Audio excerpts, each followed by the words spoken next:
everyone, welcome to your PDM Mr. Shubha. So this video is going to be about a panel discussion related to important questions जो भी आपको BPSC ITI Vice Principal और RPSC ITI Vice Principal में पूछे जा सकते हैं. So what we have done is आज सभी mentors gather हुए हैं and I would be asking them lots of important questions जो कि important segments हैं, previous year questions interviews में पूछे जा चुके हैं. Selected candidates ने जो हमें questions दिए थे, हमने एक document में मैंने उसको download किया है and I have started gathering all those important pointers और वो क्वेश्चंस मैं एक एक करके सभी से पूछने वाली हूँ. So I think everyone is ready, a team is ready, right? And one by one I'll be starting. So yes, ये बहुत important वीडियो होने वाली है. डॉक्यूमेंट्स आपके पास पैनल पर पड़े हैं, वो आप जरूर देखिए. और आप जब भी प्रिपरेशन कर रहे हैं, I always refer one video. That is कि BPSC ITI प्रिंसिपल की पोजीशन के लिए जो हमारे फर्स्ट कैंडिडेट जिनका रैंक 1 आया था, मनीष सर नाम करके हैं, आप वीडियो सर्व कीजिए. और उन्होंने बहुत एलैबोरेटिवली बताया है कि हमसे क्या क्या क्वेश्चंस पूछे जाते हैं. जरूरी नहीं होता आपकी स्ट्रेंथ वीकनेस ही पूछी जाती है, सेम तरह के क्वेश्चंस नहीं होते हैं.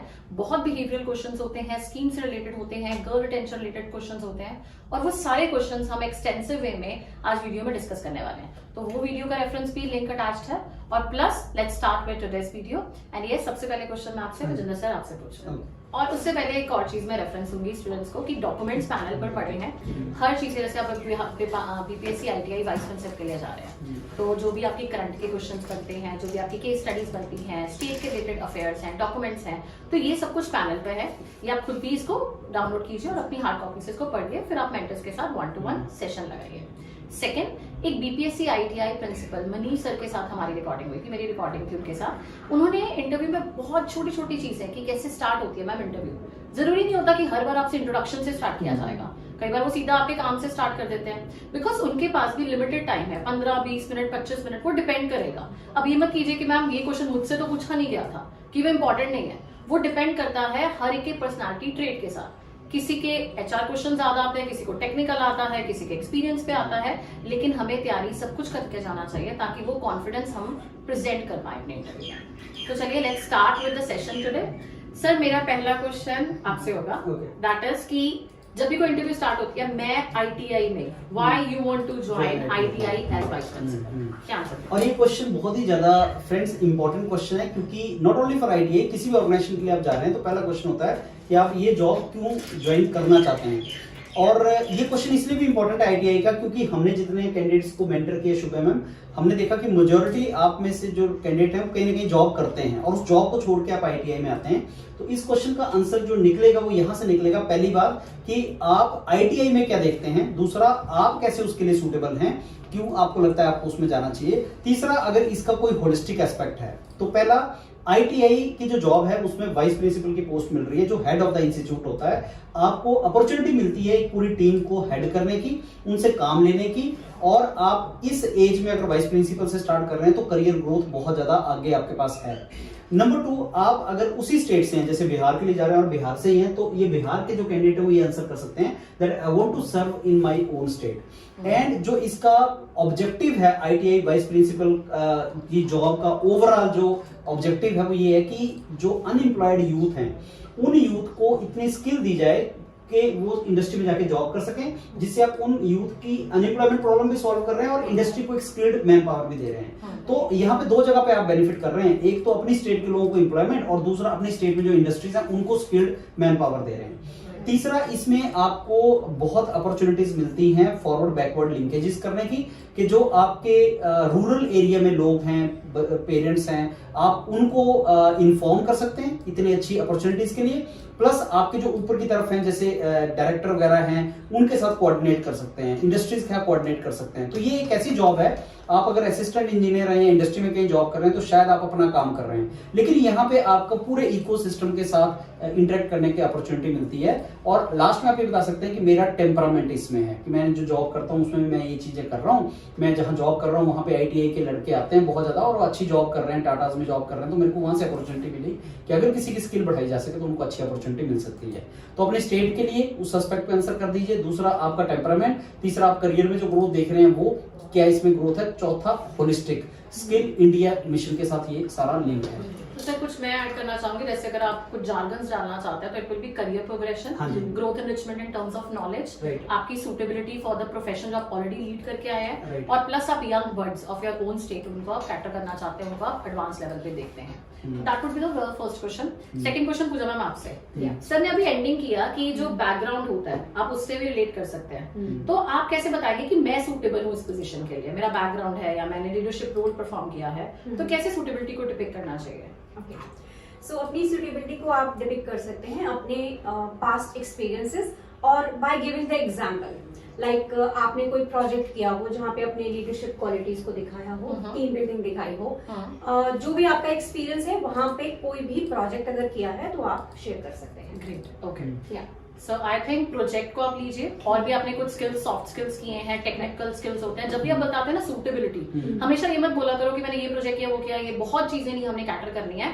हम अपने आंसर को डिवाइड कीजिए, सॉफ्ट स्किल्स और टेक्निकल स्किल्स। टेक्निकल स्किल्स में आ जाते हैं आपके जो भी आपने एक्सपीरियंस गेन किया है वो सारा प्राइमरी देंगे, साथ में आप सॉफ्ट स्किल्स में punctuality, hard working, leadership skills जो भी बताना चाहें। बाकी सब्जेक्टिविटी है, अभी तो हम बहुत स्केलेटन में आंसर दे रहे हैं। जैसे शुभ, एक चीज मैं सारे कैंडिडेट्स को बताना चाहता हूँ कि जब भी कोई आंसर करें और उसमें अगर एग्जांपल दे सके ना, तो आपके आंसर को बहुत स्ट्रॉन्ग करता है। जैसे अगर सपोज आप बता रहे हैं सूटेबिलिटी आपकी कैसी है, और आप बता रहे हैं कि साहब मैं टीम में काम करता हूँ और I can get the things done, और वहीं पे अगर सपोज आप रेल कोच फैक्ट्री में काम कर रहे हैं जहाँ एक शॉप में आप 20-30 लोगों को हैंडल कर रहे हैं, तो आप ये बोल सकते हैं sir presently I am working in this shop and I am handling this many people. तो ये एग्जांपल जो होता है वो अपने आप में जस्टिफिकेशन हो जाती है कि कैसे आप सूटेबल हैं। Exactly sir. अभी एक करंट भी बहुत इंपॉर्टेंट सेगमेंट है, कुछ ना कुछ करंट से पूछा जा रहा है, तो भरत सर आपसे tell us about skill development programs of Bihar government. Skill development में बिहार ने भी एक शुरू किया है, बिहार स्किल डेवलपमेंट, और ये यहाँ से आया कि 2015-16 में प्रधानमंत्री कौशल विकास योजना शुरू हुई थी जिसमें स्किल डेवलपमेंट की थी। और सर खास बात ये है, ये इसके साथ भी लिंक कर सकते हैं विकसित भारत जी राम जी बिल के साथ, क्योंकि इसमें 125 दिनों का रोजगार दिया जाएगा और जिसमें स्किल्ड वर्क भी शामिल किया गया है। पहले 100 दिनों का होता था मनरेगा के अंदर, उसमें स्किल्ड वर्क नहीं होता था, लेकिन यहाँ पे 125 में वो स्किल्ड वर्क को भी इंक्लूड किया गया है। तो और सर मेरा एक क्वेश्चन आपसे ये है कि जैसे हम इंटरव्यू की बात करते हैं आईटीआई की, तो एक बात ये भी आती है कि मैं सपोज करो इंजीनियर हूँ और मैं आंसर दे रहा हूँ कि हाँ I am very dedicated to this, ITI field एक बहुत अच्छा है, तो सीधा क्वेश्चन पूछेगा कि आपने आईटीआई क्यों नहीं करी? तो ये इसका आंसर क्या होना चाहिए? ओके, इसका आंसर देने से पहले भरत सर जो आप एक पॉइंट बता रहे थे उस पर मैं थोड़ा सा ऐड करूंगा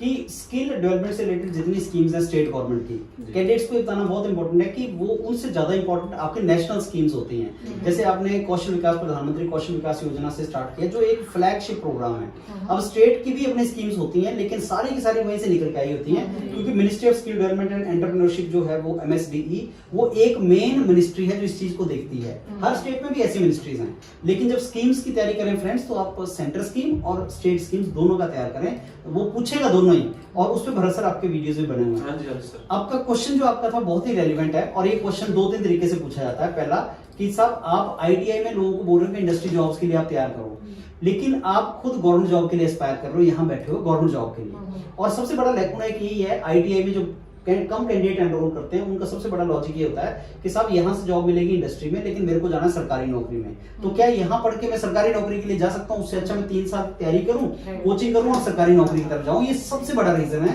क्यों लोग आईटीआई की तरफ एनरोलमेंट कम होती है। और आप खुद सरकारी नौकरी के लिए बैठे, तो यहाँ पे क्वेश्चन आता है डायलेमा वाला।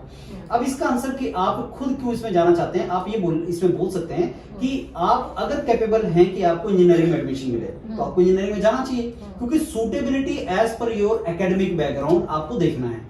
अगर मैंने 11th-12th किया है और मेरे को इंजीनियरिंग में एडमिशन मिला है, तो I am suitable for pursuing engineering and I can serve as a scientist somewhere, I can serve as a faculty somewhere, मैं कर सकता हूँ। अच्छा, मेरे को इंजीनियरिंग में नहीं है, मेरे को डिप्लोमा में मिला, तो मेरे को डिप्लोमा में जाना चाहिए। अब यहाँ पे टारगेट पॉपुलेशन कौन सा है? यहाँ पे टारगेट पॉपुलेशन भला सर वो है जो अदरवाइज अगर आप आईटीआई में उनको नहीं लेके आएंगे तो 10th के बाद वो शायद अनएम्प्लॉयड हो जाएं, या जॉब में भी अगर जाएं तो बिना स्किल के जाएंगे। अब यहाँ पे जो भारत सरकार, गवर्नमेंट ऑफ इंडिया ने स्किल इंडिया प्रोग्राम स्टार्ट किया था, उसका मेन पर्पस था इंडस्ट्रीज की प्रॉब्लम को खत्म करना, कि इंडस्ट्री में मेरे पास कोई 10th पास करके आ रहा है लेकिन स्किल बिना लिए आ रहा है, अगर वही कैंडिडेट स्किल लेके आएगा तो मैं उसको 15,000 रुपए मंथली ना देके शायद उसको 35,000 रुपए मंथली दे दूं स्किल बढ़ाने से, और इंडस्ट्री का भी भला हो जाएगा। तो मेरे पास जो टारगेट पॉपुलेशन है वो है जो या तो कुछ नहीं कर रही या बहुत ही नॉन स्किल्ड काम कर रही है, जिसको उसको पैसे नहीं मिलेंगे। और अगर वो स्किल्ड जैसे इलेक्ट्रिशियन का कोर्स भी कर लेगा तो वो 35-40 हजार रुपए महीने का शायद कमा लेगा। तो स्किल एनहांस करवानी, तो मैंने इसलिए किया क्योंकि मैं पढ़ गया, मेरे को डिग्री मिल गई और इवेंचुअली मैं भी आगे जाके स्किल एनहांस करके इंडस्ट्री को कैटर करूंगा, सर्विस करूंगा। आप ये भी जानते हैं कि इंडस्ट्री के अंदर एक लोअर टेक्नीशियन लेवल से लेके तो R&D सेंटर तक होता है। R&D सेंटर कौन चलाएगा? जिसने सुपर स्पेशलाइजेशन की है। अच्छा, टेक्नीशियन कौन चलाएगा? जिसने ITI किया है। और हमें हर टाइप का कैंडिडेट चाहिए, लेकिन चाहिए स्किल्ड। तो ITI का पर्पस है जो एंट्री लेवल पे टेक्नीशियन है प्रोफेसर, वो स्किल्ड होना चाहिए और वो स्किल ओनली ITI में मिलती है। वो इंजीनियरिंग कॉलेज में आप भी जानते हो, मैं मैकेनिकल इंजीनियर हूँ, मैं अपनी गाड़ी ठीक नहीं कर सकता क्योंकि मैं उसके लिए बना भी नहीं हूं। मैंने PhD किया तो उसमें ये नहीं सिखाया जाता कि गाड़ी ठीक करनी। गाड़ी ठीक करना सिखाया जाता है आपका ITI लेवल पे या आपका डिप्लोमा लेवल पे। एक ITI मैकेनिकल का लड़का होगा वो गाड़ी ठीक कर लेगा, लेकिन एक PhD मैकेनिकल इंजीनियरिंग नहीं कर सकता। लेकिन जो मैं R&D करूंगा CFD पे वो काम नहीं कर सकता, मैं कर सकता हूं। तो हर आदमी का, आई होप मैंने अपना आंसर दे दिया। बिल्कुल सही है। अभी I think Mokshi ma'am wait कर रहे हैं मेरे से कब क्वेश्चन आएगा। अभी मोक्षी मैम एक टर्न लेते हैं। मोक्षी मैम, एक क्वेश्चन आता है कि जब भी हम किसी इंटरव्यू के लिए जाते हैं कि कभी ITI गए हैं, कोई नियरेस्ट ITI है, तो ऐसे कैसे आंसर देना चाहिए कि नहीं गए हैं या गए हैं, क्या कहना चाहिए इसमें?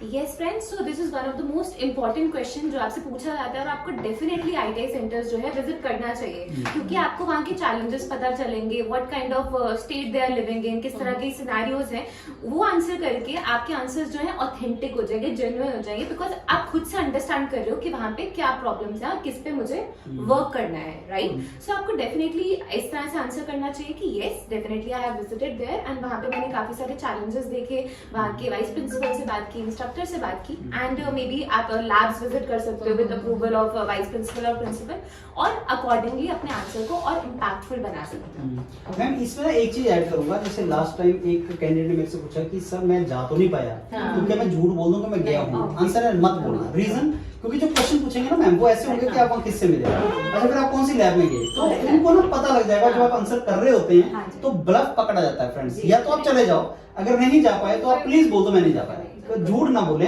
क्योंकि ऐसा नहीं है कि आप बोल दे मेरे घर के पास है, मैं बाहर से तो देखा है तो बोल देता हूँ उधर भी चला गया, ऐसा नहीं करना। निराश क्यों कितनी विसिनिटी में है, आपके घर के पास है, कौन सा है, प्राइवेट है, ITI है, कौन से वाला है, तो वो क्वेश्चंस को एक बार चेक करके जाना, विजिट भी करना।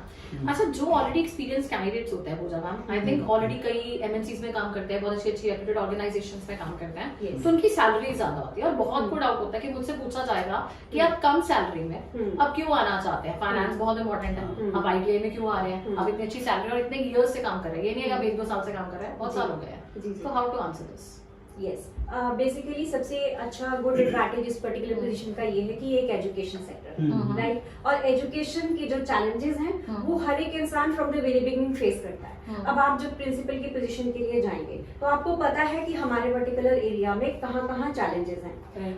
सैलरी यस वेरी इंपॉर्टेंट, उसका आंसर आप बेटर वे में ये कर सकते हो कि मैं कैसे अपनी, मतलब salary is not very much important, पर मैं अपनी जो विसिनिटी है, जो हमारे लोकल एरिया कम्युनिटी को सर्व करना चाहता हूँ, that is the major thing.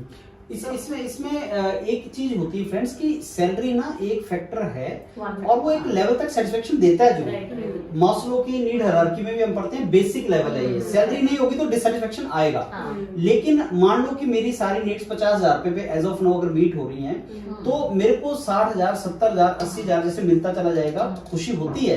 लेकिन जॉब सेटिस्फेक्शन एक ब्रॉड टर्म है। जॉब सेटिस्फेक्शन में भी होता है कि कितना पर्पसफुल काम आप कर रहे हैं, कि जो आपने किया, जैसे वो होता है मैम किसी को आपके पढ़ाने से किसी की नौकरी लग गई और जैसे कैंडिडेट्स एज अ टीचर हम लोगों को वहीं से वो मिलता है एक मोटिवेशन कि जब कैंडिडेट आता बोलता है सब आपने पढ़ाया और मेरी सिलेक्शन हो गई, तो that kind of thing actually. I think इसमें आप अपना एक, जैसे आपके कोई सीनियर्स है, आपके घर में है, कोई टीचिंग प्रोफेशन से जुड़ा हुआ है, आप उसमें एक अपना एक सब्जेक्टिव आंसर भी डाल सकते हो कि मैं ITI में क्यों जाना चाहता हूँ, मेरा पर्सनल इंटरेस्ट है, पैशन है, मैंने किसी काम करके देखा है, कितने प्रोजेक्ट्स सर्व किया है स्टेट को, तो one of the reason can be कि सैलरी एक बहुत इंपॉर्टेंट एस्पेक्ट है, लेकिन और भी बहुत मल्टीपल रीजंस हैं। शायद अपने स्टेट में आना चाहते हो, वो भी एक पर्सनल फैक्टर होता है।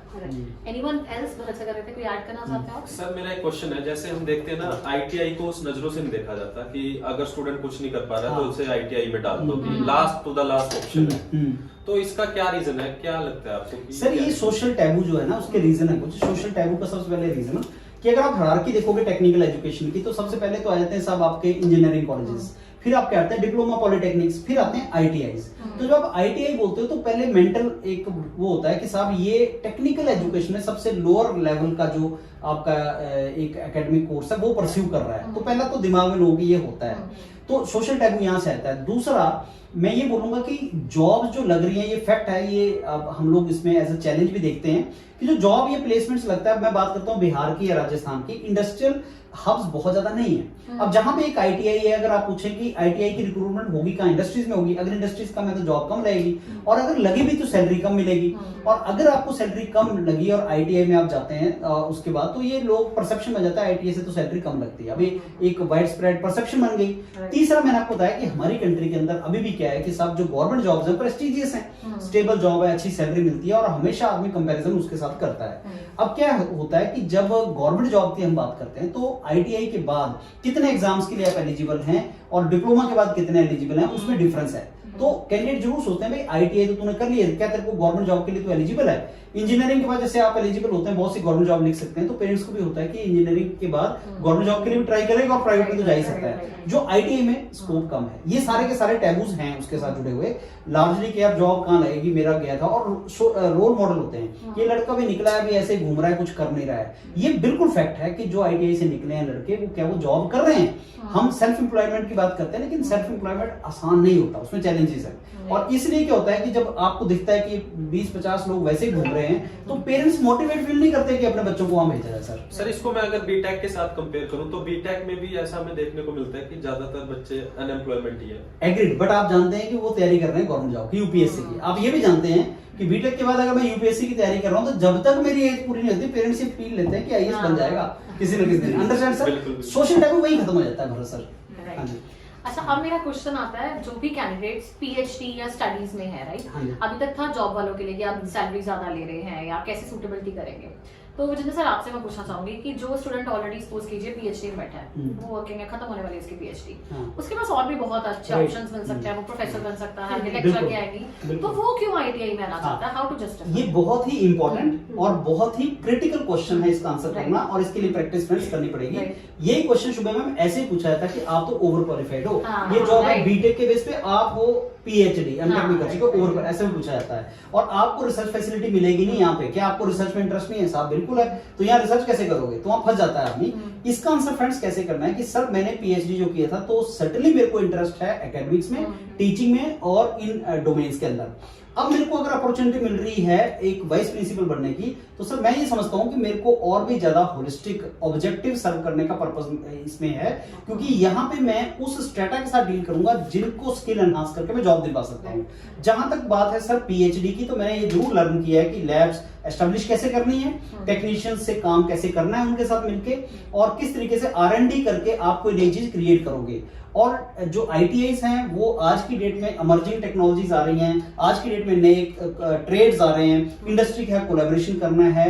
मैं बीइंग PhD स्टूडेंट बहुत सी इंडस्ट्रीज में खुद विजिट किया है, मैंने लैब्स एस्टेब्लिश की हैं, मैंने टेक्नीशियंस के साथ काम किया है, और आई एम वेरी श्योर सर कि मेरे को वाइस प्रिंसिपल बनके या प्रिंसिपल बनके मेरी वो सारी स्किल्स यहाँ पे हेल्पफुल होंगी, और अल्टीमेटली जो ऑब्जेक्टिव में सर्व करूंगा वो किसी ऐसे कैंडिडेट को अच्छी जॉब दिलवाने में हेल्प करेगा जो बेसिकली अनएम्प्लॉयड होगा। नंबर 2, अभी जो सबसे बड़ी एक रिस्पॉन्सिबिलिटी है प्रिंसिपल या वाइस प्रिंसिपल की, वो है इंडस्ट्री के साथ कोलैबोरेशन करना।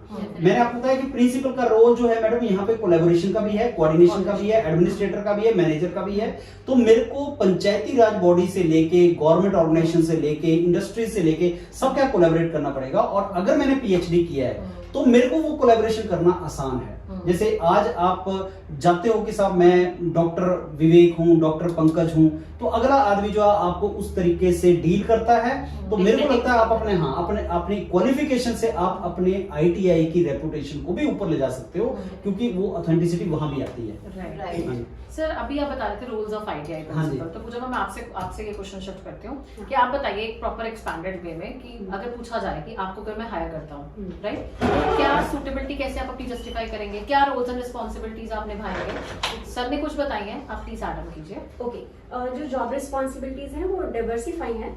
सबसे पहले अगर बात करें मैनेजरियल, राइट, दूसरी बात करें क्योंकि वहां पर आपको ओवरऑल कोऑर्डिनेशन देखना है इंस्टीट्यूट का, तो जो स्टेक होल्डर्स हैं जो ITI से रिलेटेड हैं, चाहे वो गवर्नमेंट स्कीम्स हैं, गवर्नमेंट है या स्किल बेस्ड जो इंस्टीट्यूशंस हैं उनके साथ आपके टाइप्स, उनके साथ आपके रिलेशनशिप कैसे आप मेंटेन करेंगे, that is very important, right? And overall monitoring, because you are the head of that particular institution. It is not related with the only one thing. आपको overall monitor करना पड़ेगा whether like any fourth class worker is working in an institute और आपके जो staff members हैं, और staff members भी diversified field से हैं एंड उनका एज फैक्टर्स भी बहुत सारे हैं, तो वहां पे आपको जो ये स्किल्स है that is very important. True, आपने बहुत अच्छे जस्टिफाई किया। इसमें ऐड कर सकते हैं इंडस्ट्री कोलैबोरेशंस हो गया, ट्रेनिंग्स करवाएंगे, बहुत सारी हम चीजें एक्टिविटीज होती हैं, गर्ल्स एनरोलमेंट को इंक्रीज करवाना, कम्युनिटी के बारे में जानना कि वहाँ के क्या है, और तभी हम अपनी आईटीआई को इनरिच कर सकते हैं। राइट। शुभम, दो एक पॉइंट्स हैं जो आई थिंक जिसमें आप बहुत अच्छा, आपके वीडियोस भी बने हुए हैं और आपने उनको मेंटरिंग भी किया हुआ है। एक तो मैम नेशनल एजुकेशन पॉलिसी 2020 से ही है कि एनईपी की बहुत बात होती है, उसको 5-6 साल भी हो गए, अब बजट भी आया था पीछे से, उस पर दोबारा बात चली।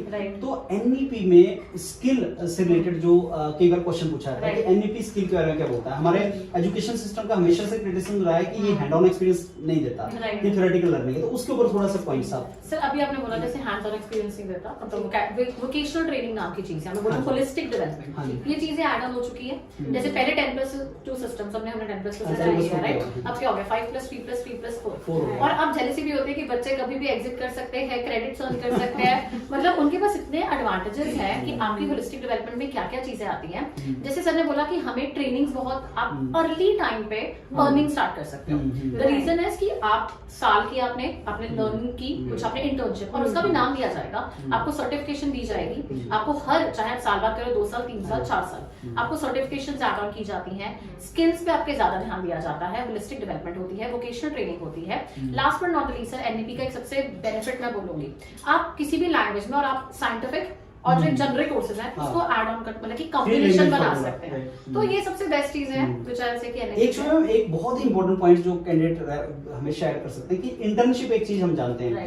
इंटर्नशिप पहले होता था कि इंजीनियरिंग करोगे तो इंटर्नशिप करेंगे, अब इंटर्नशिप 6th क्लास से इन्होंने इंट्रोड्यूस एनईपी में किया हुआ है कि 6ठी क्लास में अगर आप हो तो आप इंटर्नशिप कर सकते हो। और दूसरा जो आपका इंडस्ट्री रेलिवेंट स्किल्स हैं उसके ऊपर बहुत ज्यादा फोकस है, और साथ में आप जानते हैं ये जो गवर्नमेंट आई तो स्किल इंडिया प्रोग्राम के साथ आई, फिर आत्मनिर्भर भारत कोविड के टाइम की बात है, और मैडम कोविड के टाइम पे एनईपी 2020 है, तो फ्रेंड्स अगर आप लिंक बैठाओगे तो आत्मनिर्भर भारत आया कोविड के टाइम, सेल्फ रिलायंट, और एनईपी 2020 कोविड 2020 में था। तो आत्मनिर्भर भारत के टाइम पे रिक्वायरमेंट हुई कि आत्मनिर्भर बनना है, सेल्फ रिलायंट बनना है, तो इंडस्ट्रीज को लोग चाहिए, और लोग चाहिए तो कैसे चाहिए, थ्योरेटिकल लर्निंग सर्टिफिकेट वाले नहीं चाहिए, ऐसी चीज जिनको काम आता हो। तो ये इसका एक बेसिकली लिंकेजेस है एनईपी के साथ, बहुत ज्यादा जरूरी है। एक शुभ और इंपॉर्टेंट क्वेश्चन है जो मैं आपसे पूछ लूं, वो है कि आप पेरेंट्स जो है ना, जैसे भरोसा मिलता है कि साहब एक टैबू तो है, तो पेरेंट्स को कन्विंस कैसे करोगे कि आप अपने जो चिल्ड्रन है उनको जो जा सकते हैं आईटीआई, घर में बैठे उनको भेजो, खासकर गर्ल की जो एनरोलमेंट रेशियो बहुत स्क्यूड है, तो उनको कैसे आप कर सकते हैं? सर पहले तो एक होता है पेरेंट काउंसलिंग, पेरेंट्स से इंटरेक्शन की जाए, स्टूडेंट से तो इंटरेक्शन हम करते ही हैं, ये हम एक बहुत सिंपली चीज ऐड करते हैं, पेरेंट्स से इंटरेक्शन करना, और वहाँ के जो एरियाज के आ जाते हैं, जैसे हम रूरल एरियाज के होते हैं तो विलेज पंचायत हेड्स की बहुत सुनते हैं, आपसे भी ज्यादा विलेज पंचायत हेड की सुनेंगे। सर चाहे आप उनसे भी इंटरेक्टिव करके आप कम्युनिटी मेंबर्स को साथ लेके उनसे बात कर सकते हैं। दूसरी चीज, आप कुछ रोल मॉडल्स या फाइनेंशियल स्टेबिलिटी के बारे में बता सकते हैं। जब आप उनको बताएंगे कि आपकी बेटी सेफ फील करेगी, आपके पास बहुत अपॉर्चुनिटीज है, और कोर्सेज के बारे में प्रॉपर बताना, क्योंकि बहुत बार तो कोर्सेज ही नहीं पता होते, उनको लगता है कि लड़कों के लिए लड़कों वाले कोर्सेज ही होंगे, बट नहीं, आपके एक्सपीरियंस के अकॉर्डिंग, आपके बेनिफिट के अकॉर्डिंग, और वो कैसे आपको सेल्फ रिलायबल बनाएंगे, आपको इंडिपेंडेंट बनाएंगे। जब हम ये चीजों के बारे में पेरेंट्स को गाइडेंस देंगे तो obviously they will be also feeling motivated. Plus आपको ऑब्वियसली बच्चे के साथ भी इंटरेक्शन करनी चाहिए, और आपको उनकी जो भी मैं बोलूँ कि गर्ल की सेफ्टी के बारे में, जैसे बहुत बार होता है कि आपको सैनिटेशन के रिलेटेड या कुछ चीजें, तो उनकी भी इंफॉर्मेशन को देनी चाहिए कि that would be provided in the ITIs, क्योंकि कई बार है कि टैबू जैसे सबसे बड़ी ये चीज है, अवेयर नहीं है, तो पेरेंट्स को अवेयर कराना। अच्छा, इसमें ना शुभम एक क्वेश्चन पूछा गया था कि गर्ल कैंडिडेट्स क्यों नहीं आते, उनकी क्या प्रॉब्लम होती है।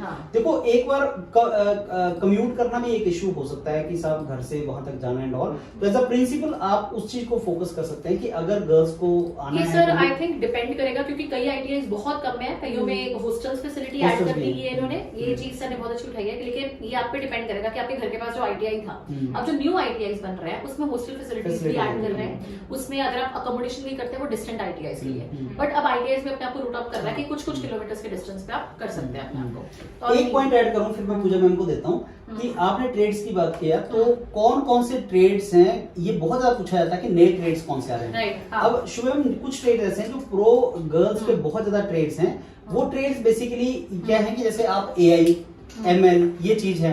ड्रोन दीदी एक स्कीम है हरियाणा में बहुत ज्यादा चल रही है कि आप एग्रीकल्चर के लिए आप ड्रोन्स को यूज करते हैं और गवर्नमेंट सब्सिडी देती है आपको ड्रोन खरीदने के लिए और उसके ट्रेनिंग के लिए, और गर्ल्स आर यूजिंग ड्रोन दीदी उसको बोलते हैं। तो ऐसे ड्रोन का नॉलेज सारे का सारा वो गर्ल्स को दिया जा सकता है। ऐसे बहुत से नए ट्रेड, अच्छा इलेक्ट्रिक व्हीकल के ट्रेड्स आ रहे हैं, ऑटोमेशन पे ट्रेड्स आ रहे हैं, IoTs पे ट्रेड्स आ रहे हैं। तो जितनी नई टेक्नोलॉजी है जो इंडस्ट्री को आज की डेट में चाहिए उसके ऊपर नए कोर्स इंट्रोड्यूस कर सकते हैं, और एक ड्यूटी होती है प्रिंसिपल का उसमें, ये भी किया जा सकता है। सर इसमें मैं एक चीज ऐड करना चाहूंगी, मे बी कुछ फाइनेंशियल सपोर्ट या स्कॉलरशिप प्रोवाइड की जाती है स्पेसिफिकली, उसके बाद कुछ ऐसा प्रोवाइड किया जा सकता है, मे बी स्पेशल इंटर्नशिप्स या apprenticeship programmes definitely specifically for girls. तो ये भी एक मोटिवेशन फैक्टर रहेगा कि उनको एनरोल किया जाए। राइट। सर एक क्वेश्चन बनता है यहाँ पे मेरे दिमाग में आ रहा था कि अगर उससे पूछ ले व्यक्ति से जो कैंडिडेट इंटरव्यू देने आए कि क्या आप अपने बेटे को भी ITI कराओगे, तो यहाँ पे इसका क्या आंसर बन सकता है? इसका आंसर भरसर वही होगा कि आप किसको किस कोर्स में जाना है। ये बहुत ज्यादा डिपेंड करता है कि उस कैंडिडेट का बैकग्राउंड क्या है, एकेडमिक बैकग्राउंड, उसका टेम्परामेंट क्या है। हम जिस कैंडिडेट को मैथमेटिक्स नहीं आता उसको जबरदस्ती मैथमेटिक्स कराएंगे तो गलत है। हम ये मानते हैं स्ट्रांगली आज की डेट में कि आप अपने इंटरेस्ट को परस्यू करें, और ये जो न्यू एजुकेशन पॉलिसी है इसका बेसिस ही वो है कि आप इन्होंने खत्म कर दिया, इंटरडिसिप्लिनरी आ गया सर। आप आर्ट्स भी परस्यू करो, आप साइंस, जब हमने पढ़ा था तो साहब अगर साइंस है तो साइंस है, आर्ट्स नहीं है, पूछते थे आप साइंस के आर्ट्स है, अब वो डिफरेंस खत्म हो गया। अब आप पूछ रहे हैं आर्ट्स भी कर सकते हैं, फाइन आर्ट्स भी कर सकते हैं, साइंस भी कर सकते हैं, आप ह्यूमैनिटीज भी कर सकते हैं। तो मैं अपने बेटे को वो कराऊंगा जिसमें उसका टेम्परामेंट होगा, पहली बात। नंबर 2, उसको थ्योरेटिकल एजुकेशन की बजाय उसको जिस भी लाइन में वो जा रहा है, फाइन आर्ट्स में भी जा रहा है तो हैंड्स ऑन एक्सपीरियंस, कि फाइन आर्ट्स में भी अगर वो पेंटिंग ही करना चाह रहा तो ऐसा हो कि पेंटर बन के कमा खा सके। ऐसा हो कि साहब डिग्री तो पकड़ ली लेकिन उसको कमा खा नहीं सक रहा है। तो आज नेशनल एजुकेशन पॉलिसी का जो मेन थीम है वो यही है, pursue the course in which you have interest and because interest changes. तो अगर आपका लगे 1 साल का मेरा इंटरेस्ट अब इसमें खत्म हो गया तो आप बाहर निकल जाओ। तो क्या मैं खाली हाथ निकल गया? आंसर है नहीं। आप 1 साल में लेते हो सर्टिफिकेट, फिर लेते हो डिप्लोमा, फिर लेते हो डिग्री, तो multiple entry multiple exit. Right. Sir मैं आपसे पूछूंगी, जैसे अभी हमने एक्सपीरियंस के लिए भी कर लिया जो PhD कैंडिडेट से जो ऑलरेडी वर्किंग है ITI में, अब उनसे पूछा जाता है कि आप ऑलरेडी वर्किंग है, बिल्कुल मैं आपको क्यों लो, आप ऑलरेडी जस्टिफाई करेंगे, हमारे साथ जुड़े भी रहेंगे, तो how would you justify this question? अब इसका शुरू में जो आंसर कैंडिडेट को देना है, आप 8-10 साल से इंस्ट्रक्टर काम कर रहे हैं और आप इंटरव्यू में बैठे हैं, उन्होंने पूछा कि साहब आपको अगर हम ना लें तो आप ITI में तो रहोगे ही, तो आप तो हमारा सेट हो ही, मैं एक फ्रेशर को ले लेता हूं, तो आपको अगर लेके मैं फ्रेशर को नहीं ले सकता तो आपको मैं क्यों लूं? ये क्वेश्चन उन्होंने आपके ऊपर डाल दिया। इसका आंसर है कि सर आप मेरे को तभी लेंगे अगर मैं डिजर्व करता हूं to be vice principal, and I can assure you sir कि मैंने 8 साल में जो कंट्रीब्यूट किया है ITI के लिए, मेरे को ITI का काफी अच्छा नॉलेज है, मैंने प्रिंसिपल्स के साथ काम, वाइस प्रिंसिपल्स का काम किया है, मेरी कुछ अचीवमेंट्स रही हैं, और मैं अपनी मेहनत से आज यहाँ इंटरव्यू रूम तक बैठा हूँ सर, आया हूँ। और जब मैं यहाँ पे आया हूँ तो मैं उन सारे कैंडिडेट्स के लिए जो इंस्ट्रक्टर बने हैं उनके लिए एक सोर्स ऑफ मोटिवेशन हूँ। आज अगर मेरी सिलेक्शन होती है तो उनका मोराल भी हाई होगा, वो भी फील करेंगे कि जिस तरीके से मैंने एफर्ट करके यहाँ पहुंचा हूं तो वो भी उसी तरीके से एफर्ट करें। तो it is not the question कि लेटर एंट्री होनी चाहिए या इंटरनल प्रमोशन होना चाहिए, इट इज लाइक जो डिजर्विंग है उसको चांस मिले। लेकिन मैं अपने आप को बेटर इसलिए मानता हूँ क्योंकि मेरे को ITI का एक्सपीरियंस है, ये चीज है शुभ मैम। ग्रासरूट लेवल पे आपको नॉलेज है तो आप बहुत अच्छे से लेके जा सकते हैं। राइट। पूजा मैं आपसे पूछूंगी कि आप किसी बच्चे को जॉब्स अगर दिलवानी है या सेल्फ एम्प्लॉयड बनवाना है तो कैसे आप हेल्प करेंगे? ओके, सबसे पहले तो कोलैबोरेशन करेंगे ऑर्गेनाइजेशंस के साथ, वर्कशॉप्स ऑर्गेनाइज की जा सकती हैं, करियर काउंसलिंग वर्कशॉप्स एंड और इसके अलावा सेशंस किए जा सकते हैं, 1-on-1 sessions with the parents as well, और एक career fairs, career job fairs organise किए जा सकते हैं इंस्टीट्यूट में, जहाँ पे कि ऑर्गेनाइजेशन को बुलाया जा सकता है, और इस तरीके से हम और बेसिकली उनके स्किल्स को बढ़ाना, इंडस्ट्रीज के साथ कोलैबोरेशन करना, कुछ मार्केट एक्सपोजर देना जिससे वो सेल्फ एम्प्लॉयड बन सकते हैं। आपसे पूछूंगी मैं मुक्षी मैम कि आप कुछ टिपिकल ट्रेड्स बताइए मुझे जो एक हेड ऑफ इंस्टीट्यूट में, जैसे सपोज कीजिए आप में कौन से ट्रेड्स हैं वो पूछे आपसे, तो कौन से ट्रेड्स आप जस्टिफाई करेंगे? ओके, सो यहाँ पे मुझे लगता है सबसे इंपॉर्टेंट ट्रेड्स हो सकते हैं, लीडरशिप क्वालिटीज हो सकती हैं, कोलैबोरेशन स्किल्स हो सकती हैं, बिकॉज हमें जो इंडस्ट्री और इंस्टीट्यूट का लिंकेज बनाना है वो स्ट्रॉन्ग चाहिए, तो उसके लिए कोलैबोरेशन स्किल्स रिक्वायर्ड है, परसिस्टेंस रिक्वायर्ड है, टीम मैनेजमेंट रिक्वायर्ड है, टाइम मैनेजमेंट रिक्वायर्ड है, उसके बाद पेशेंस डेफिनेटली रिक्वायर्ड है अगर, और चैलेंजेस पे वर्क करना और उसको करेक्ट करना, सॉल्यूशंस निकालना, ये सब ट्रेड्स जो है मुझे लगता है सबसे ज्यादा इंपॉर्टेंट है। Right, okay. अब मैं आपसे पूछूंगी कुछ इंडस्ट्रियल एरियाज बिहार में जहां पे कैंडिडेट्स को जॉब मिल सकती है ITI। देखिए मैम, इसमें मैं इंडस्ट्रियल एरिया जहाँ पे मैकेनिकल वर्क हो, जनरली कोई भी इलेक्ट्रिकल वर्क हो, सभी इंडस्ट्रीज आ जाती है।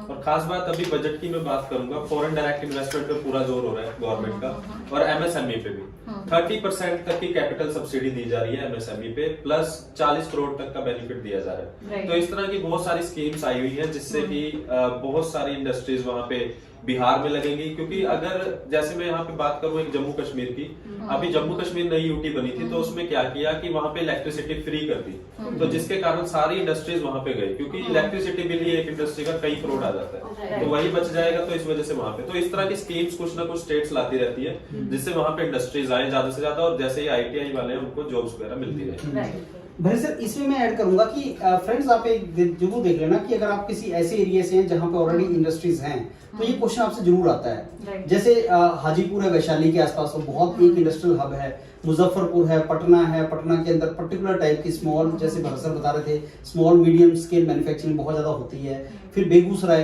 एक इंडस्ट्रियल एरिया आता है, भागलपुर आता है, सिल्क सिटी बोलते हैं। तो आप अगर उसके आसपास से हैं तो ये जरूर आप, जैसे भागलपुर के आसपास से, तो पता जरूर कर लें सिल्क सिटी है, और किसी भी ITI में ट्रेड भी वैसे होने चाहिए जिस तरीके का वहां पे इंडस्ट्रियल सेटअप है, ये इंपॉर्टेंट है। जिनसे मैं आपसे पूछूंगी अभी नेक्स्ट क्वेश्चन, मैं थोड़ा फास्ट कर रही हूँ ताकि हाँ, मल्टीपल क्वेश्चंस पूछ पाए और हम हाँ, अच्छे से आंसर भी कर पाए। हाँ, कि सर जैसे गैप ब्रिज करना बहुत इंपॉर्टेंट है ITIs में, और जो भी हम कोलैबोरेशंस करते हैं इंडस्ट्रीज में, तो कैसे कर सकते हैं? गैप देखो, इंस्टीट्यूट्स में जो गैप होता है ना शुभ मैडम, उसको पीपल टू पीपल कॉन्टेक्ट से बहुत आसानी से प्लग किया जा सकता है। एक ITI इंस्टीट्यूट है और एक इंडस्ट्री है। अब उसमें गैप अगर मेरे को खत्म करना है, तो as a principal I am to outreach the industry, मेरे को इंडस्ट्री तक पहुंचना है। And industries are very happy to help students and academic institutes. तो एज अ प्रिंसिपल अगर मैं आउटरीच करूंगा, मेरे इंस्ट्रक्टर वाइस प्रिंसिपल अगर आउटरीच करेंगे, उनको इन्वाइट करेंगे हम, उनका गेस्ट लेक्चर रखवाएंगे हम, उनके शॉर्ट टर्म कोर्सेज करवाएंगे, और अपने बच्चों को वहां अप्रेंटिसशिप और इंटर्नशिप के लिए अपॉर्चुनिटीज देंगे। तो ये एक तरीका होता है गैप कम करने का। एक और बात शुभ मैम, ऐसा नहीं है कि जहां पे ITI है, जैसे मान लो पटना के आसपास ITI है, तो मैं पटना के आसपास की इंडस्ट्री ही देखूं। ऐसी बहुत सी मल्टीनेशनल कंपनी है। I will name a few companies like Samsung. मैं बहुत से कॉलेजेस में गया, पॉलिटेक्निक इंस्टीट्यूट्स में गया, जहां पे सैमसंग ने अपनी लैब्स एस्टेब्लिश कर रखी है under the corporate social responsibility. Shubh ma'am, अगर आप इनको अप्रोच करते हो और जस्टिफाई करते हो कि हमारे इंस्टीट्यूट में अगर आप ऐसी लैब एस्टेब्लिश करोगे, we are catering to this strata of the society और स्किल एनहांसमेंट से रिलेटेड है, तो आप एक लैब दें। तो मैं ऐसे बहुत से प्रिंसिपल्स को जानता हूं जो अपने लीडरशिप के चलते और आउटरीचिंग के चलते जिन्होंने ऐसी लैब्स लेके आए हैं और करोड़ों रुपए की फैसिलिटीज उन्होंने क्रिएट की हैं। तो जो हम बोलते हैं ना कि फंडिंग कैसे आप लेके आओगे, तो ऐसा नहीं साहब कि मैं सैमसंग के उन्होंने पैसे बढ़ा दिया, ऐसा नहीं होता। वो लैब्स आती है मैडम, एक कोई मशीन है, सपोज जो मेरे को CNC मशीन है, अगर वो 40 लाख 30 लाख की है और किसी इंडस्ट्री ने दे दी कि चलो कल को ये टेक्नीशियन बनेंगे, इस पे ट्रेन होंगे, तो हमारे लिए ठीक है, तो वो भी तो एक फंडिंग है हमारे लिए। तो मेरे को इंडस्ट्री में शुभ मैम जाना है, इंडस्ट्री के लोगों को बुलाना है, तो अगर मैं नट शर्ट में आंसर करूं गैप खत्म करने का, तो पीपल टू पीपल कॉन्टेक्ट बढ़ा दो। और पीपल टू पीपल मींस आप वहां पे जाइए, उनको यहाँ पे बुलाइए, अपने स्टूडेंट्स को वहां भेजिए और उनसे प्रोजेक्ट लेके आइए, जो आपके मेंटर्स, आपके इंस्ट्रक्टर उन प्रोजेक्ट्स को करें, तो ये गैप ऑटोमेटिकली खत्म होगा। और जितनी नीड कैंडिडेट्स को जॉब्स की है, उससे ज्यादा नीड एक स्किल्ड कैंडिडेट की इंडस्ट्रीज को है। तो जब उनको लगेगा कि साहब हमारा ही स्किल वहां पे इम्पार्ट हो रही है, तो जरूर वो मोटिवेट फील करेंगे, आएंगे। Right, very well said sir. Mokshi ma'am आप बताइए, जैसे अगर प्लेसमेंट रेशियो हमें इंक्रीज करानी है ITIs में, अभी भी देखते हैं कि ratio of placement of students less है, तो आपको अगर मैं हायर कर देती हूँ as a ITI vice principal, कैसे आप इंप्रूव कराएंगे?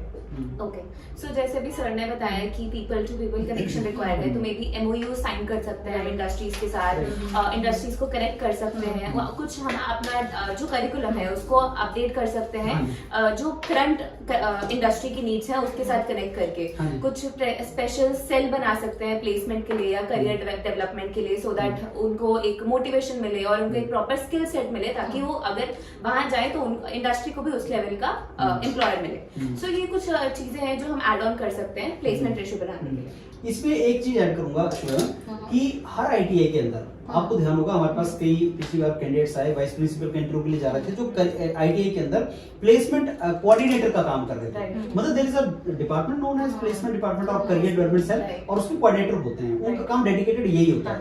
नंबर 2, जितनी स्किल आप अपने कैंडिडेट्स को बढ़ाओगे फ्रेंड्स, उतना ही ये होता है कि आपको जो जॉब मिलती है उसमें सैलरी ज्यादा मिलती है। और अगर एक ITI के कैंडिडेट को अच्छी सैलरी में आप प्लेस करवा सको, तो प्लेसमेंट का मतलब ये नहीं होता कि कोई भी कम सैलरी पे जॉब लगवाना, नहीं।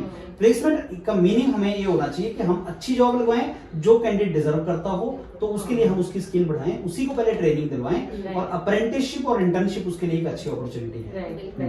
मोक्षी मैम, अभी आप बता रहे जो स्किल एनहांसमेंट प्रोग्राम्स होते हैं या कोई भी चीज हम स्टार्ट करते हैं, उससे बहुत इश्यूज या चैलेंजेस आते हैं, तो उसमें कौन से चैलेंजेस हैं जो अभी भी हम इतने अच्छे से प्लेसमेंट नहीं करवा पा रहे हैं? राइट, उसमें सबसे बड़ा रीजन हो सकता है आउटडेटेड मशीनरी या फिर आउटडेटेड इंफ्रास्ट्रक्चर जो अभी भी प्रॉपर्ली बिल्डअप नहीं है। दूसरा, अभी जो क्वालिफाइड ट्रेनर्स हैं उनकी शॉर्टेज है हमारे पास, राइट। उसके बाद जो है हमारे पास प्रॉपर इंफ्रास्ट्रक्चर नहीं है, लैब जो है वो भी प्रॉपर्ली मेंटेन नहीं है। तो ये कुछ सर्टेन चीजें हैं जो मुझे लगता है कि स्किल डेवलपमेंट प्रोग्राम में एक इशू क्रिएट कर रही है। एंड अगर हम प्रॉपर ट्रेनिंग प्रोवाइड कर सके, अपने वही सेम करिकुलम को अपडेट कर सके, तो इस तरह से हम प्रोग्राम्स को एनहांस कर सकते हैं। राइट, बेसिकली इसमें सर दो चीजें मेन आ जाती है, तो सोशल टैबू तो है ही इसके साथ, स्किल एनहांसमेंट प्रोग्राम्स को, और एक डर भी है कि क्या मैं ITI में काम अगर मैं पढ़ भी लेता हूँ तो क्या मेरी जॉब मिलेगी, मुझे गवर्नमेंट जॉब मिलेगी, वो मेन वो फियर है जो उसकी वजह से मुझे लगता है कि कोई भी हम स्किल एनहांसमेंट प्रोग्राम्स है वो बहुत बड़ा चैलेंज है। अगर शुभ मैम आप इसका SWOT एनालिसिस करें तो ये बिल्कुल फैक्ट है कि वहां से कितने लोगों की जॉब्स लगती है, इसका स्टैटिस्टिक्स भी दिया होता है। और जॉब लगना किसको बोलते हैं कि अगर 10,000 की भी लग जाए तो वो लिख देते हैं कि जॉब लग गया, लेकिन उस कैंडिडेट को सेटिस्फेक्शन नहीं है जो मान लो 25-30,000 एक्सपेक्ट करके बैठा है या डिजर्व करता है, और उसको आप 10,000 की नौकरी लगवा भी देते हैं, तो उसको जॉब नहीं बोलते। नंबर 2, मान लो उसकी जॉब लग तो गई लेकिन उसको 6 महीने बाद उन्होंने निकाल दिया, तो आपके डाटा में आता है कि आपने उसको जॉब लगवा दिया, लेकिन लगता नहीं है। तो ये बिल्कुल रियलिटी है कि जॉब्स कम लगती हैं, और जॉब्स के कम लगने का कारण यही होता है जो आपने बोला एक गैप है, और जो डिपार्टमेंट वाइज हम एफर्ट कर सकते हैं हमें करना पड़ता है, तब वो जॉब्स रहेगी। सर एक क्वेश्चन ना जो बहुत इंपॉर्टेंट है, मैंने जितने भी सिलेक्शंस की हैं उन बच्चों ने बहुत बार बताया कि जो भी सिलेक्टेड कैंडिडेट्स हैं उन्होंने बताया है कि वो पूछते हैं कि आपको पता है कोर्सेज कौन से रन कर रहे हैं, और अगर आप हायर होते हैं ऑन दिस पोजीशन आते हैं तो आप क्या नए कोर्सेज लाएंगे, स्पेशली फॉर द गर्ल्स कौन से लाएंगे। जैसे मैंने स्टार्टिंग में मनीष सर की वीडियो बताई जो बेसिक ITI के फर्स्ट जो रैंक होल्डर थे, उन्होंने पूछा कि वो इतना ब्रेनस्टॉर्म करवा देते हैं, हमें इतने क्वेश्चंस पूछते हैं कि हम वो सोचते हैं कि हम ये पहले तैयारी क्यों नहीं करके गए या पढ़ के क्यों नहीं गए। तो उस तरह से कि कौन से कोर्सेज होते हैं, आप इसके बारे में थोड़ा बताइए। शुभम, कोर्स किसी भी ITI में देखो, पहले तो वो प्रिंसिपल के हाथ में नहीं होता कोर्स डिसाइड करना, वो सेंटर में जो बॉडी है वो डिसाइड करती है। पहली बात, कोर्स इंट्रोड्यूस नहीं कर सकते, लेकिन हाँ short term learning courses, industrial run आपके शॉर्ट टर्म कोर्सेज वो करवा सकते हैं। और कोर्स वो होने चाहिए नंबर 1 जो आसपास की इंडस्ट्री में रिक्वायर्ड है, पहली बात। नंबर 2, जिन कोर्सेज का जैसे मैंने बताया कि अगर भागलपुर एक सिल्क सिटी है तो वहां पे टेक्सटाइल से रिलेटेड ही बेनिफिट होगा, तो टेक्सटाइल के हिसाब से इसकी जॉब लग जाए, सेल्फ एम्प्लॉयड हो जाए, वो क्या हो सकता है। अगर हम देखें एग्रो बेस्ड मैन्युफैक्चरिंग हब है कोई, जैसे मुजफ्फरपुर है, तो उसी के हिसाब से कोर्स इंट्रोड्यूस होने चाहिए। प्लस कुछ कोर्सेज ऐसे हैं शुभ मैम, खासकर आपने गर्ल्स की बात की, जो सेल्फ एम्प्लॉयड घर बैठे आप जॉब्स कर सकते हैं, तो वो कोर्सेज हैं सारे इमर्जिंग टेक्नोलॉजीज वाले। जैसे अगर आप आज की डेट में AI की बात कर रहे हैं, आप ML की बात कर रहे हैं, आप ऑटोमेशन की बात कर रहे हैं, IoTs की बात कर रहे हैं, ड्रोन्स टेक्नोलॉजी की बात करते हैं, फिर सोलर मेंटेनेंस की बात करते हैं, सोलर एनर्जी और उसके मेंटेनेंस, इलेक्ट्रीशियन मेंटेनेंस या उसका टेक्नीशियन मेंटेनेंस, वो आपकी कुछ ऐसी जॉब्स हैं जिनकी डिमांड ज्यादा है। तो एज अ प्रिंसिपल आपको सोचना है कि डिमांड कहां पे ज्यादा है, मार्केट में किस चीज की डिमांड है, और अकॉर्डिंगली आपने उनकी स्किल बढ़ानी है कि जैसे वो निकले तो उनकी जॉब लग जाए। अभी हो क्या रहा है, हम उनको पुशिंग कंसेप्ट में बिलीव कर रहे हैं, पुलिंग में नहीं।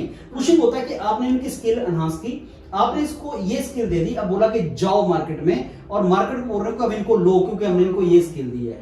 ये पुशिंग कंसेप्ट है, पुशिंग कंसेप्ट काम नहीं करता। पुलिंग काम करता है। पुलिंग क्या होता है कि साहब इंडस्ट्री को देखो किस चीज की रिक्वायरमेंट है, इंडस्ट्री क्या पुल करना चाह रही है, क्या आपके कैंडिडेट्स में वो स्किल है, अगर है तो वो ऑटोमेटिकली इंडस्ट्री उसको पुल कर लेगी। तो इसका सबसे बड़ा आइडिया मिलता है इंडस्ट्री के पास जाके। इंडस्ट्री को पूछो साहब आपको क्या चाहिए, उन्होंने बोला मेरे को ये चाहिए, तो अपने बच्चों को अगर स्किल आप दे दें। और इंडस्ट्री तो एक रिक्रूटर है शुभ मैम, सोसाइटी पूरे रिक्रूटर है। सोसाइटी जैसे इलेक्ट्रिशियन की बात करते हैं, हमें पता लग गया इलेक्ट्रिशियन नहीं मिल रहे हैं, प्लम्बर नहीं मिल रहे हैं, कारपेंटर नहीं मिल रहे हैं, ये नई चीज आ गई, ड्रोन चलाने वाले लोग नहीं मिल रहे हैं, शादियों पे ड्रोन चलता है, शादी पे ड्रोन चला रहा है आदमी बहुत ज्यादा चार्ज कर रहा है, आपको पता लग गया डिमांड है। तो आप अपने कैंडिडेट्स को, जो स्टूडेंट्स हैं उनको ड्रोन में ट्रेनिंग दे दो। ड्रोन कितना है, 50,000 1 लाख रुपए के बीच का ड्रोन है, कोई भी ड्रोन की जो कंपनी बड़ी वो कॉर्पोरेट सोशल रिस्पांसिबिलिटी में आपको दे देगी। आपने उनको ड्रोन की ट्रेनिंग दी और फिर आपने उनको सेल्फ एम्प्लॉयड बना दिया। तो ये बहुत सी चीजें हैं उसमें। एक क्वेश्चन मैं ओपन एंडेड छोड़ती हूँ, आप में से कोई भी जो भी जस्टिफाई कर पाए आप बताइए।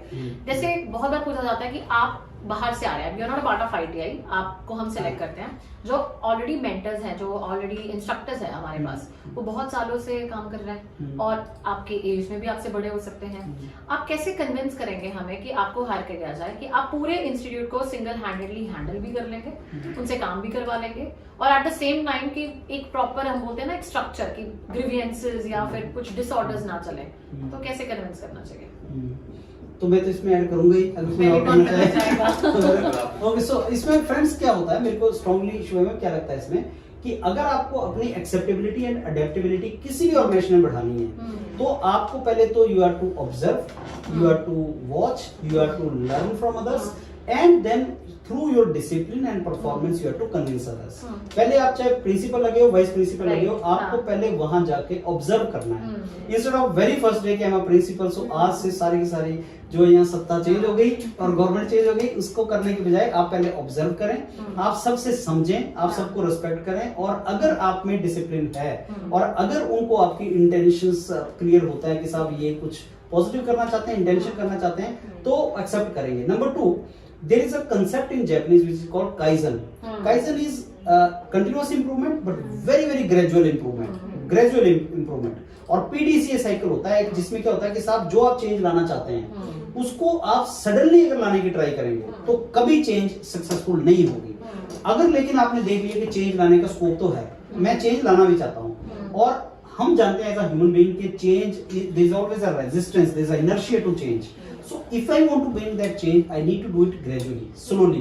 And if I do that change, see the result of that. If I find that it is working, I increase it more. तो आप उस तरीके से लाएं। तो जो चेंज लाना है उसको स्लो लाएं, अपने म्यूचुअल रिस्पेक्ट और डिसिप्लिन से आप अपनी अडेप्टेबिलिटी बढ़ाएं। In the beginning you have to observe, you have to see where the scope is, and पहले आपने थॉरो एनालिसिस करना है कहां पे इंप्रूवमेंट का स्कोप है, उसके बाद आपने ग्रेजुअली स्लोली उस चीज को करना है। क्योंकि जब भी आप किसी नई जगह जाते हैं तो हर आदमी को थोड़ा सा टाइम चाहिए होता है अडेप्ट होने के लिए। ये मैंने पूछा भी इसलिए क्योंकि बहुत बार कैंडिडेट से क्वेश्चन पूछा भी जाता है। लास्ट टाइम एक बच्चे से candidate he give me the answer कि मैम इसलिए क्योंकि हम तो एक पावरफुल पोजीशन पे चले गए हैं, तो अगर नहीं सुनेंगे हमारी तो हम कंप्लेंट कर देंगे। ये पॉजिटिव एटीट्यूड रिफ्लेक्ट नहीं करता है। And there are certain words जो आप बहुत अच्छे से बोल सकते हैं। ओपन कम्युनिकेशन रखें आप, जहां से आप अपने जूनियर्स हैं, अगर आप सीनियर जूनियर रिलेशनशिप मेंटेन कर रहे हैं तो आप उनकी सुनिए और आप उनसे लर्न भी कीजिए। ट्रस्ट और रिस्पेक्ट मेंटेन करना चाहिए। Respect is something from which you can learn something, और वो भी इन रिटर्न आपकी रिस्पेक्ट करेंगे, जिससे with time, it is not कि फर्स्ट डे आपकी वो अप्रिशिएट करेंगे, आपको भी एडजस्ट होने में टाइम लगेगा, उनको भी आपके साथ एडजस्ट होने में टाइम लगेगा, and then the culture would be really enhanced. Shubh, ऐसा नहीं कि सारे ITI में एनरोलमेंट कम है, कुछ ITI में एनरोलमेंट बहुत अच्छी है और वो पूरे भरे हो जाते हैं। उसका कारण वहां पे जो टीम होगी उन्होंने अच्छा काम कर रहे हैं, उन्होंने अच्छा काम किया है, जॉब्स दिलवा रहे हैं, उसका रेपुटेशन इतना बना है कि पेरेंट्स खुद बोलते हैं कि मेरे बच्चा यहाँ जाएगा तो उसका करियर बन जाएगा। इसलिए ये लार्जली उन पर डिपेंड करता है कि कैसे आप उन रिसोर्सेज को यूज कर रहे हैं। आप ऐड करना चाहेंगे? सर, आपका ट्रेनिंग के ऊपर क्या एस्पेक्ट, जैसे हम वहाँ बाई जाके ये भी बोल सकते हैं कि हम फर्स्ट ऑफ ऑल तो ट्रेनिंग नीड ऑफ आइडेंटिफिकेशन करेंगे। जैसे कि शुभ्या बता रहे थे कि हर एज के, हर तरीके के वहाँ पे लोग होंगे। सो कहाँ पे हमें ट्रेनिंग की रिक्वायरमेंट है, कैसे हम आइडेंटिफाई करेंगे और उनको ट्रेन भी कर सकते हैं अगर वो कहीं पे लैक कर रहे हैं। आई बिलीव मैम आप ट्रेनिंग ऑफ इंस्ट्रक्टर या स्टाफ की बात कर रहे हैं। हाँ, तो ट्रेनिंग जो इंस्ट्रक्टर की है मैम, ट्रेनिंग एक ऐसी चीज है जो आपकी रेगुलर होनी चाहिए। It should not be once in a year phenomena. Training जो दे वो प्रोफेशनल होना चाहिए। तो ट्रेनिंग दे कौन रहा है, वो इंडस्ट्री के लोग होने चाहिए, ये रेगुलर बेसिस पे होना चाहिए। और नंबर 2, ट्रेनिंग की मॉनिटरिंग और इसका अप्रेजल बहुत ज्यादा जरूरी है कि अगर आपने ट्रेनिंग आपको दे दी गई, किसने दी, सब इंडस्ट्री से लोग आए थे, उन्होंने हमें ट्रेनिंग दी, ट्रेनिंग आपने ले ली, उसके बाद आपने उसको डिस्प्ले कैसे किया, आपका अप्रेजल क्या हो रहा है और वो रेगुलर हो रही है कि नहीं हो रही है। 3 चीज अगर ट्रेनिंग में है तो सही है। और ट्रेनिंग देनी किसी चीज की ऑब्वियसली इसमें बताने की रिक्वायरमेंट नहीं है, जो रेलिवेंट ट्रेड्स हैं उन्हीं पे हमारी ट्रेनिंग इनको ट्रेनर्स को दिलवानी चाहिए, लेकिन उनकी मॉनिटरिंग और उनकी appraisal is very very important. Shiv ma'am, एक क्वेश्चन पिछली बार कैंडिडेट ने हमारे साथ शेयर किया था कि जो इंस्ट्रक्टर होते हैं, आप एज अ प्रिंसिपल उनको मॉनिटर कैसे करोगे कि वो अपना काम ढंग से कर रहे हैं कि नहीं कर रहे हैं? ये क्वेश्चंस बहुत मैं अभी आपको बताने वाली थी। जैसे स्टूडेंट्स को लगता है, कोई भी एप्लीकेंट जो अभी तैयारी कर रहे हैं उनको लगता है ये वर्डिंग हमने सुन ली, हमारे तो क्वेश्चंस प्रिपेयर हो गए। But I tell you one thing, जैसे ट्रेनिंग वर्ड है, कहाँ पे किस तरह से पूछा जाता है, आपको स्मार्ट आंसर्स प्रिपरेशन होती है। जैसे ये ट्रेनिंग है, अगर आप बोलते हैं कि हमें आप प्रिंसिपल की पोजीशन पे हायर हो जाते हैं, आप क्या चेंजेस लाएंगे, मैम हम ओपन कम्युनिकेशन रखेंगे, रेगुलराइज कर देंगे, ट्रेन वहां पे आ गया। अगर कल को कोई इंस्ट्रक्टर की कंप्लेंट आ जाती है, स्टूडेंट्स कंप्लेंट करते हैं कि ये काम नहीं कर रहे अच्छे से, ये पढ़ा नहीं रहे अच्छे से, तो आप क्लासरूम ऑब्जर्वेशन ट्रेनिंग्स पे वो करेंगे, आप एम्फसाइज करेंगे। प्लस अगर आप कहते हैं कि आप मेरे साथ कुछ एम्प्लॉयज हैं, कुछ इंस्ट्रक्टर्स हैं नीचे, आप उनको मोटिवेट कैसे करेंगे, तो मोटिवेशन में भी ट्रेनिंग सेगमेंट आ जाता है कि आप उनको ट्रेन कराएंगे विद टाइम, आप उनको अप्रिशिएट करेंगे, आप उनको, अगर आप सपोज कीजिए आप किसी ऑर्गेनाइजेशन में काम करते हैं, आपको अप्रिसिएशन मिलती है, यू फील मोटिवेटेड, आपको फ्लेक्सिबिलिटी मिलती है, आपको ओपन कम्युनिकेशन मिल रहा है और आपको ट्रेनिंग मिल रही है ताकि आपकी प्रोफेशनल ग्रोथ भी हो, आपकी पर्सनल ग्रोथ भी हो। क्लासरूम ऑब्जर्वेशन जो सर आप बात कर रहे थे कि हम एक क्लासरूम ऑब्जर्वेशन खुद भी करेंगे, जिसमें आता है कि हाँ टीचिंग पेडागोगी चेक की जाती है, प्लस की कितनी क्लास में स्टूडेंट्स की रिटेंशन है। साथ ही साथ आप देखते हैं कि हाँ अगर आप क्लासरूम ऑब्जर्वेशन करें, टीचर्स की ट्रेनिंग टाइम पे हो रही है या नहीं हो रही है, तो मल्टीपल फैक्टर्स आते हैं। द रीजन मैंने अभी 3 क्वेश्चन जस्टिफाई किए, जैसे कंफ्लिक्ट आ जाए उसमें कम्युनिकेशन आता है, तो कई बार ये नहीं होता कि आपको सेम क्वेश्चन पूछा जाता है, कई बार ये क्वेश्चंस आपको तैयारी करवाते हैं कि आपको एज इट इज कुछ मिलते जुलते क्वेश्चन है, वहां पे आप ब्लैंक ना हो जाए, वहां पे आपको ये टर्मिनोलॉजीज याद रहे। अच्छा कंफ्लिक्ट था तो कम्युनिकेट करना, ट्रस्ट करना, रिस्पेक्ट करना है, ये कहां पे बोला था अभी मैम ने, ये बोला था कि जब एक आप सीनियर जूनियर आपको एडजस्ट करने में टाइम लेते हैं, तो वो पॉइंटर यहाँ पे भी आ सकते हैं। तो it is a smart preparation, it is not कि मैम ये क्वेश्चन पूछा जाएगा एज इट इज आएगा, एज इट इज तो हम भी नहीं बताएंगे एज इट इज आएगा। ये सारे क्वेश्चन है जो पूछे जा चुके हैं, बट ये आपको प्रिपेयर करवाते हैं for the future similar pattern question जो पूछे जाएंगे। अच्छा शुभम, आज की डेट में ना प्रेजेंटली जो ITI वाइस प्रिंसिपल इंटरव्यू चल रहे हैं वो बिहार में चल रहे हैं और राजस्थान में चल रहे हैं, क्योंकि मेजॉरिटी क्वेश्चन सेम ही होते हैं। राजस्थान का भी मैं ऐड कर रहा हूँ और नेक्स्ट में भर सर आपसे राजस्थान की कुछ स्कीम्स का प्लीज अगर इन्फॉर्मेशन कैंडिडेट्स को दें, तो मैं राजस्थान के बारे में फ्रेंड्स बता रहा हूँ कि राजस्थान में कौन से इंडस्ट्रियल एरियाज अगर वो पूछ ले आपसे, तो भिवाड़ी अलवर बहुत अच्छा है जहां पे ऑटोमोबाइल पार्ट्स बहुत ज्यादा होता है। आप जानते हैं गिलौट अलवर वो भी एक इंडस्ट्रियल हब है, जयपुर सीतापुर वो भी एक हब है, Bhilwara textile city of India बोलते हैं उसको, जोधपुर हो गया जो हैंडीक्राफ्ट में बहुत फेमस है, वुडन फर्नीचर में बहुत ज्यादा फेमस है, कोटा है जो बेसिकली केमिकल फर्टिलाइजर सीमेंट के लिए इंपॉर्टेंट है। तो आपको राजस्थान अगर आप ITI इंटरव्यूज के लिए जा रहे हैं तो आपको पता होना चाहिए कि वहां पे कौन कौन से इंडस्ट्रियल एरियाज ऐसे हैं जहां पे आप अकॉर्डिंगली ट्रेड कर सकें, क्योंकि मेजॉरिटी क्वेश्चन फ्रेंड सेम होते हैं और ये आपका राजस्थान से रिलेटेड इंडस्ट्रियल एरियाज आपको ये पता होने चाहिए। इसमें भरत सर आपसे मैं पूछूंगा कि अगर राजस्थान का पूछे कि साहब आप बताओ आपकी स्टेट क्या कर रही है, कौन सी स्कीम्स हैं अगर?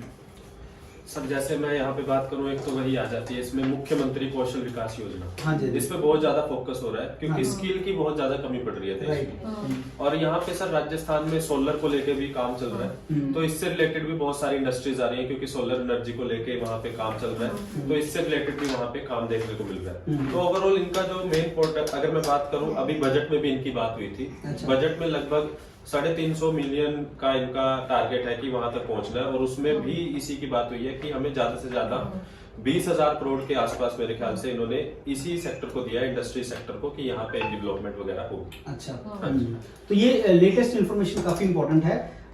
मुख्य मैम एक ना स्वॉट एनालिसिस करके क्वेश्चन पूछा गया था कि ITI का स्वॉट करो जिसमें स्ट्रेंथ वीकनेस अपॉर्चुनिटी थ्रेट, तो इसमें आप क्या बताएंगे? अगर S क्या है, W क्या है, O क्या है, वो क्या बताएंगे? ओके, सो अगर हम स्वॉट एनालिसिस की बात करें तो अगर स्ट्रेंथ की बात करें डेफिनेटली यहाँ पे लो प्राइस पे एकेडमिक कोर्सेज मिल जाते हैं। दूसरी चीज ये कि अनस्किल्ड वर्कर्स के लिए प्रॉपर स्किल प्रोवाइड किया जाता है, उनको अपॉर्चुनिटीज प्रोवाइड की जाती है, which is one of the biggest strength. अगर हम वीकनेस की बात करें तो अभी हम जैसे चैलेंजेस की बात कर रहे थे कि प्लेसमेंट रेशियो कम है, गर्ल ड्रॉप आउट रेशियो ज्यादा है, क्वालिफाइड ट्रेनर्स की दिक्कत रहती है। सो ये कुछ थ्रेट्स हैं, वीकनेसेस हैं।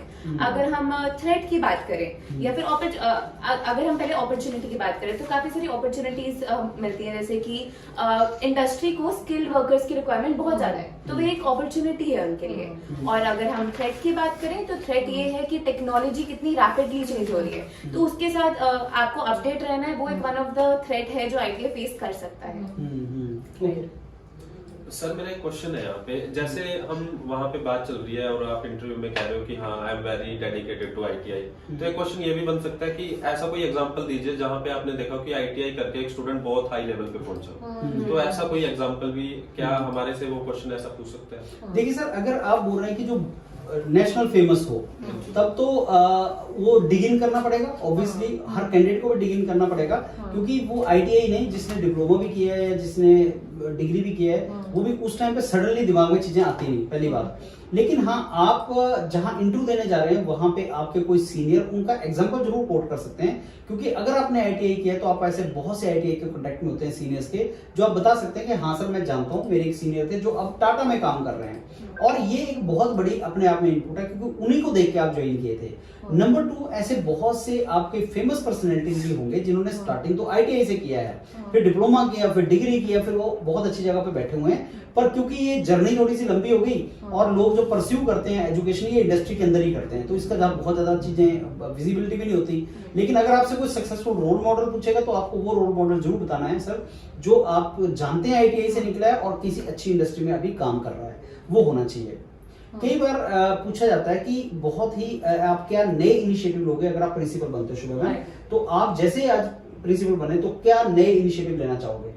सर न्यू इनिशिएटिव्स में ये नहीं बोलूंगी फर्स्ट डे कुछ आप इनिशिएटिव्स लेते हैं, बट आप उसको डे टू डे टास्क पे लेके जाते हैं पहले कि डे टू डे टास्क में आप क्या मॉनिटरिंग करेंगे। जैसे आपने बोला कि क्लास में उसको अपने डिवाइड करना चाहिए आंसर्स को, इंस्ट्रक्टर्स को लेकर आप क्या करेंगे, स्कूल्स के ड्रॉप आउट रिटेंशन को लेकर क्या करेंगे, इंडस्ट्री कोलैबोरेशन को लेकर क्या करेंगे, तो मल्टीपल चीजें आ जाती हैं जिसमें आप लिंकअप कर सकते हैं सबसे। तो मेरे को लगता है शुभम ये हमने काफी क्वेश्चंस डिस्कस किए हैं, हमने काफी जस्टिफाई किए सर, आई थिंक आंसर्स बहुत एक्सटेंसिव हो गया ये। वी प्लान की बहुत ब्रीफ हम रखेंगे but it is a very extensive, it will serve different purposes, या एंड द रीजन इज कि आपको बहुत मल्टीपल क्वेश्चंस का एक्सपोजर मिला, but still this is an unending list जो डॉक्यूमेंट्स में आपको बहुत क्लियरली बताई गई है। जैसे अभी हमने बहुत क्वेश्चंस की कैसे मोटिवेट कर सकते हैं सेल्फ एम्प्लॉयमेंट को इंस्टेड ऑफ गवर्नमेंट जॉब्स, तो बहुत क्वेश्चंस एंटरप्रेन्योरशिप के लेवल पे भी पूछे जाते हैं जो कि बहुत इंपॉर्टेंट डोमेन बनता है। तो I think we will be carrying more videos also, और सभी अपने इनपुट देते रहेंगे, जैसे हमने लास्ट टाइम बीपीएससी के लिए सीरीज बनाई थी, तो soon will be working about it, but we first feel कि आपको ये वीडियो अच्छी लगे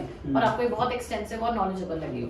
फ्रेंड्स, जितने हमने क्वेश्चन डिस्कस किए इन सब का डॉक्यूमेंट जो एक रेफरेंस आंसर है, वैसे तो रेफरेंस आंसर रट के जाने का बेनिफिट नहीं होता फ्रेंड्स, आपके अपने ही आंसर जो टेलर मेड होंगे, जैसे आपसे पूछा गया तो आपने आंसर किया, फिर हमने उसको फीडबैक दिया, दैट ओनली वर्क्स। लेकिन जितने भी क्वेश्चन हमने डिस्कस किए उन सब का जो आंसर होगा वो हमारे पैनल पे अवेलेबल है, आप उसको देख सकते हैं, और हमने व्हाट्सएप ग्रुप में भी शेयर किया हुआ है। तैयारी स्टार्ट करो फ्रेंड्स, जितना अगर आपको कॉल आई है तो this is how you have to answer, और ये जितने क्वेश्चन हमने डिस्कस किए they all were the actual question asked in one or the other ITIs.